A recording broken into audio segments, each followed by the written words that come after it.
पुणे विमानतळावर आता उडान कॅफे उपहारगृह सुरू करण्यात आलेलं आहे। विमानतळावर 10 रुपयात चहा आणि 20 रुपयात कॉफी मिळेल।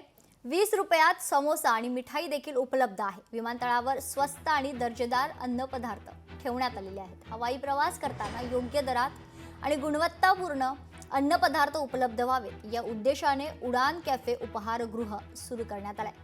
केंद्रीय नागरी हवाई वाहतूक मंत्री मुरलीधर मोहोळ यांच्या हस्ते याचं उद्घाटन संपन्न झाले। सर्वसामान्य माणसाला विमानतळावरती खाणं पिणं स्वस्त मिळालं पाहिजे या माध्यमातून या उद्देशाने उडान यात्रे कॅफेची संकल्पना आली। आज देशामध्ये कोलकाता, चेन्नई आणि अहमदाबाद नंतर आता पुण्यामध्ये सुरू झाले। काही दिवसात आता मुंबई, विजयवाडामध्ये सुद्धा सुरू होतं। देशभरामध्ये जितकं जास्त सेवा देता येईल, आज आपण पाहिलं असेल तर 10 रुपयाला इथं चहा मिळतोय, 20 रुपयाला कॉफी मिळते, समोसा 20 रुपयाला मिळतोय, स्वीट मिळतंय 20 रुपयाला, पाण्याची बॉटल 10 रुपयाला मिळते।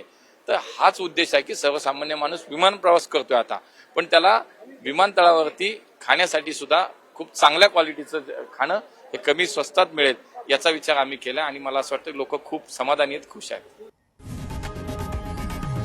लोकशाही मराठी ऐका, पहा, जागरूक रहा।